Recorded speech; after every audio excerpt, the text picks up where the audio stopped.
part of our theme, Who Am I?, we have been looking at the four purposes of the new curriculum for Wales. We will continue to use the ideas we have learnt about being healthy and confident.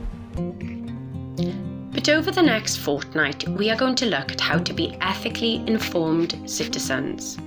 We will look at contemporary events and will express our opinion on them.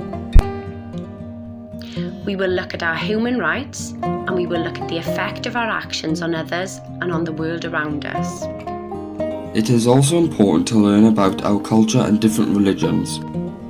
This will help to improve our understanding of other people's lives. There will also be opportunities to learn about different learning needs such as dyslexia, autism and ADHD. To help us achieve this, pupils and parents will take assemblies to discuss their learning needs. We will look at ways to raise money for charity. And we will also learn about other ways to help from companies such as Fair Trade. Look out for the challenges and activities. And remember, add any photos to Twitter.